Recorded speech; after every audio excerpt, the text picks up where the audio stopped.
নবীজির মৃত্যুর আগে 5 দিন আগে নবীজি এমনটাই অসুস্থ ছিল, আমার নবী রাস্তা দিয়ে হাঁটতে পারতো না। আমার নবীজি পা সসরাইয়া হাঁটতো।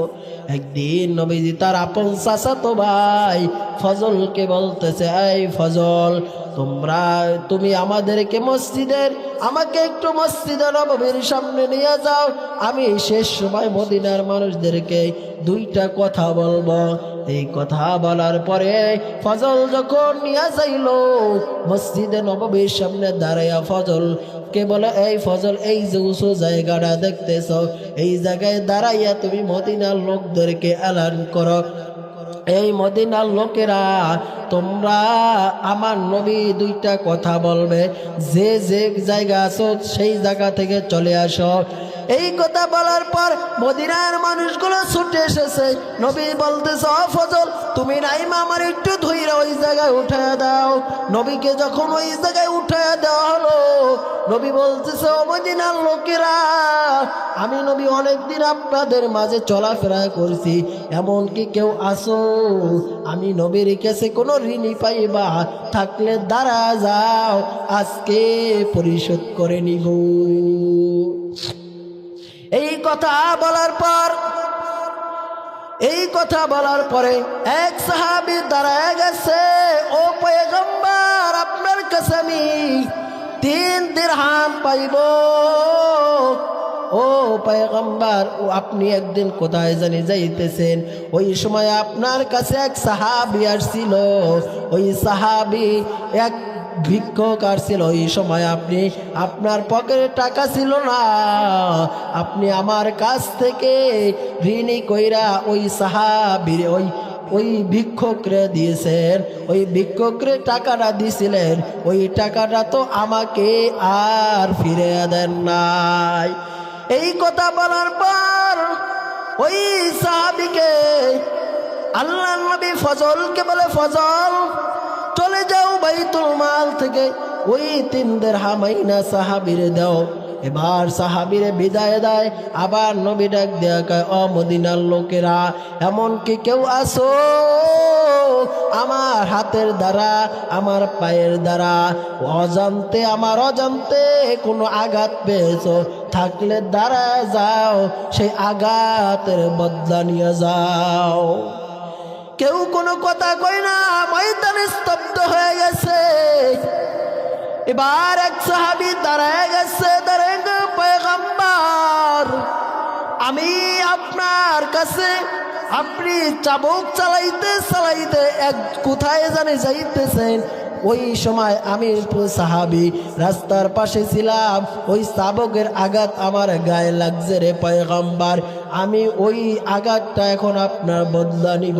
এই কথা যখন বলল, হযরত ওমর দাঁড়ায় গেছে, দাঁড়ায় কয়, রে সাহাবী, আমার নবী অসুস্থ। ও সাহাবী, তুই কি বলো, আমার নবীরে নাকি আঘাত করবি? আবার রে সাহাবী, তুই কি জানো আমি ওমরের তরবারি একবার যার বিরুদ্ধে ওঠে ওর ফয়সালা না কইরা আমার তরবারি নামে না। নবী কয়, ওমর থামো, রাগ কইরো না, পাওনাদের পাওনা বুঝাইয়া দিতে হবে। এদিকে হযরতে আবু বকর দাঁড়ায় গেছে। ও সাহাবী, যেই নবীরে না দেখলে সকালে দেখা, দুপুরে না দেখলে দুপুরে খাবার খাইতে পারি না রে। যেই নবীর চেহারা দেখা হাজার হাজার বেঈমান কালেমা পড়ে মুসলমান হয়ে গেছে রে সাহাবী, ওই নবীর কেমনে আঘাত করবি রে সাহাবী? তোর মনে কি একটু মায়া হয় না? এই কথা বলার পর ওদিকে নবী কয়, ফজল, যাও আমার হুজরাখানায় সেই রাখা চাবকটা নিয়ে আসো। ফজল যখন রাখা চাবকটা হুজরাখানা থেকে নিয়ে আসতে রওনা করছে, ইতিমধ্যে নবীজির কলিজার টুকরা হযরতে ফাতেমা দেখতেছে। হযরতে ফাতেমা দেখতেছে নবীজির সাহাবী নবীজির চাচাতো ভাই ফজল ওই চাবুক নিয়ে যাইতেছে নবীজির মেয়ে কন্যা হযরতে ফাতেমা ডাক দিয়া কয়, ফজল আমার বাবা তো অসুস্থ, আমার বাবা তো চাবুক লড়াইতে পারবে না রে সাহাবী। ও ফজল, আমার বাবার চাবুক কেন নিয়ে যাও একটু বলো। নবীজির ভাই চাচাতো ভাই ফজল ডাক দিয়া কয়, ও ফাতিমা, তোমার বাবা একজনকে অজান্তে আঘাত করেছিল, সেই আঘাতের বদলা নিবে। এই কথাটা যখন নবীজির কন্যা ফাতিমার কানে গেল, আমার নবীর মেয়ে ফাতিমা চোখের পানি ফালাইয়া ডাক দিয়া কয়, হাসাইন হুসাইন কোথায় রে বাবা? যাইয়া দেখে তোর নানার গায়ে মসজিদে নববীর সামনে যাইয়া দেখে তোর নানার গায়ে আঘাত করবে। ও বাবা, তোরা দুইটা ভাই পিঠ পাতিয়া দিবি, তোর নানার গায়ে যেন আঘাত না করতে পারে রে বাবা।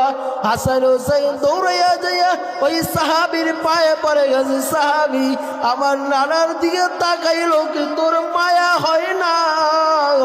ও সাহাবী, তুই কেমনে নবীরে আঘাত করবি রে সাহাবী?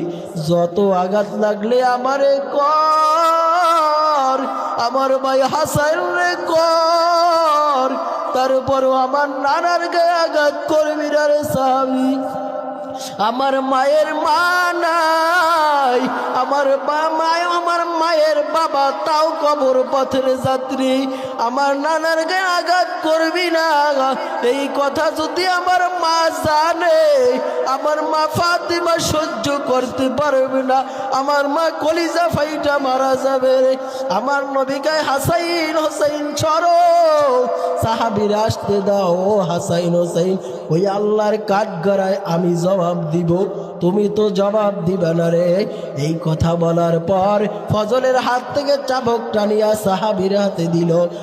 দেওয়ার পরে ওই সাহাবী চাবুক নিয়ে পিছনে গেল, যাইয়ে বলতেছে, পয়গম্বর, আপনি যখন আমার আঘাত করছিলেন ওই সময় আমার গায়ে কোনো পোশাক ছিল না, আপনার গায়ে পোশাক দেখা যায়, পোশাকটা সরাইয়া দেন, আমি আপনার উলঙ্গ শরীরে আঘাত করব। নবীর গার পোশাকটা যখন সরাইয়া দিল, সাহাবীর চাবুকটা নিচে ফালাইয়া আমার নবীর মহারে নবুয়াতের ভিতরে একটা চুম্বু লাগাইয়া দিছে, আর ডাক দিয়া কয়, ও পয়গম্বর, কেমনে বুঝলেন আমি আপনার গায়ে আঘাত করব? ও পয়গম্বর, আপনার কত বেঈমান কাদাইছে, কত ইহুদিরা কাদাইল, মক্কায় আপনারে থাকতে দেয় নাই, আপনি কেমনে বুঝলেন আপনার আমরা আঘাত করব?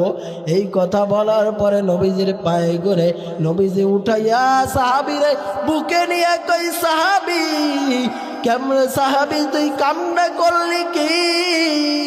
তুই এই মহারে নবুয়াতে চুমু দেছ না জানি, আমার মাওলার জাহান্নামকে তোর জন্য হারাম করে দে। সুবহানাল্লাহ।